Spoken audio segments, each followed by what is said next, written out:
गुटखा पान मसाला कंपनियों का टैक्स चोरी का गोरख धंधा रुक नहीं रहा है। स्टेट जीएसटी ने पान बहार पान मसाला की बड़ी टैक्स चोरी पकड़ी है। एसीटीओ उमेश कुमार सोनी ने टोंक रोड कोथून के पास इस बड़ी कार्रवाई को अंजाम दिया है। पंजाब असम रोड लाइंस का नागालैंड परिवहन किया जा रहा था।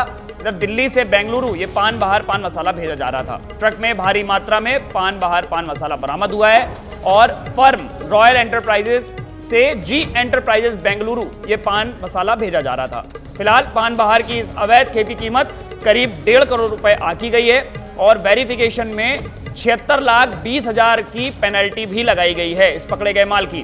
ट्रांसपोर्टर, भेजने वाली फर्म और पान मसाला प्राप्त करने वाली फर्म ने फिलहाल इस माल की जिम्मेदारी भी नहीं ली है और ट्रक से 2 बिलों में 10,49,000, 3,52,000 की एंट्री तत्कालीन डीसी हरफूल सिंह यादव के निर्देश पर एक जांच कमेटी इनके लिए बनाई गई है। 19 अप्रैल को ट्रक के वेरिफिकेशन के लिए जांच कमेटी गठित की गई और आयकर विभाग ने 28 मई 2023 तक का जुर्माना भरने का समय भी दिया था। फिलहाल पान बहार की टैक्स चोरी की पूरी पटकथा दरअसल 11 मार्च की है, जब अवैध परिवहन के आरोप में भारी मात्रा में पान बहार पान मसाला से ट्रक पकड़ा गया। पहले किसी फर्म ने माल पर कोई दावा नहीं किया, लेकिन गुपचुप में 26 मई को जुर्माना भी भर दिया गया। इधर तत्कालीन डीसी हरफूल सिंह यादव का तबादला इस पर जरूर कर दिया गया और पान बहार पर कार्रवाई करने से विभाग के बड़े अधिकारी हरफूल सिंह यादव से नाराज भी थे।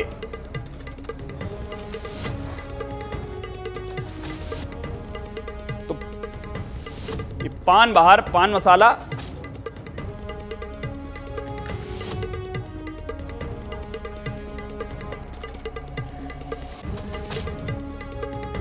हमारे साथ हमारे सहयोगी गौरव गौड़ फोन लाइन पर जुड़े हैं। गौरव, ये मामला पुराना, उसके बाद फिर पकड़ा गया, अब फिलहाल कोई भी फर्म माल लेने पर दावा नहीं कर रहा है। जी बिल्कुल बिल्कुल, मैं बताना चाहूंगा कि टैक्स चोरी की पूरी ये जो सिस्टम बना रखा है, ये जो चीजें अभी चल रही है, जैसे गुटखा है, पान मसाला है, इन चीजों का पूरे राजस्थान ही नहीं पूरे देश के अंदर इस तरीके से इसे सप्लाई किया जाता है कि इसके अंदर सरकारों को टैक्स की बड़ी, आप जितना हम सोच नहीं सकते उससे भी ज्यादा हमारे देश को इस चीज से राजस्व का नुकसान होता है। और यहाँ तक कि आप ये चीज देखिए कि इन लोगों की कितनी साठगांठ होगी कि अवैध परिवहन के आरोप लग रहे हैं, भारी मात्रा पान मसाला पाया जा रहा है। पान बहार नाम का एक कंपनी है जो पान मसाला बनाती है, उससे भरा हुआ ट्रक पकड़ा जाता है जी, जिसकी कीमत 1.5 करोड़ रुपए है जी। और ये तो एसजीएसटी टीम की आप कहेंगे कि इनकी मुस्तैदी या इनके जो सूचना तंत्र, खुफिया तंत्र इतने स्ट्रांग है कि इनके पास ऐसी खबरें होती है और इन पे कार्रवाई की जाती है, जिससे चीजें कभी कभी उजागर हो जाती है। लेकिन तत्कालीन डीसी जो जयपुर हरफूल सिंह यादव थे, उनके निर्देश पर 19 अप्रैल को ट्रक का फिजिकल वेरिफिकेशन भी कराया गया, जिसके लिए कमेटी भी बनाई गई जी। फिर उसके बाद फिजिकल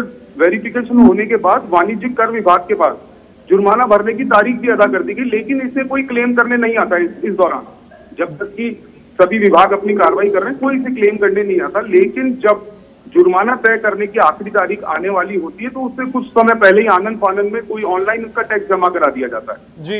और ऑनलाइन पेनल्टी भरने के बाद की प्रक्रिया में फिर कोई फिजिकल रूप में आकर के जो है इन चीजों को क्लेम नहीं करता है और कोई भी फर्म इनके ऊपर दावा नहीं करती है, लेकिन गुपचुप में इनका जुर्माना भर दिया जाता है।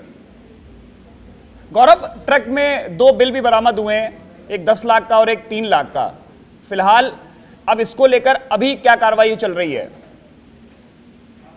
देखिए, ये जो कुल माल पकड़ा गया था उसकी कीमत, क्योंकि एक बड़ा ट्रेलर आप सोच सकते हैं अगर पूरा भरा होगा 6 टन, तो उसके अंदर बहुत सारे बक्से थे जिनके अंदर पान बहार जो गुटखा मिला, जो पान मसाला मिला, इसकी कीमत 1.5 करोड़ रुपए जी। लेकिन बिल के अंदर क्या होता है, जब भी इस तरीके का कोई भी माल ट्रांसपोर्ट में होता है या आवागमन में होता है, तो एक ई-वे बिल इन्हें प्रोवाइड करना होता है। अगर इस चीज को आप कर विभाग के सामने प्रस्तुत नहीं कर पाएंगे तो आप पे कार्रवाई की जा सकती है। लेकिन ई-वे बिल तो मिलना एक दूसरी बात थी। यहाँ पर तो 1.5 करोड़ के माल के बदले सिर्फ 10 लाख और 3 लाख के आसपास के 2 बिल पकड़े गए, जिनकी कुल कीमत 14 लाख थी 2 बिल की जी। मैं आपको पुख्ता कर दूं तो एक बिल 10,50,000 के आसपास था और एक 3,52,000 रुपए के आसपास का बिल था। गौरव,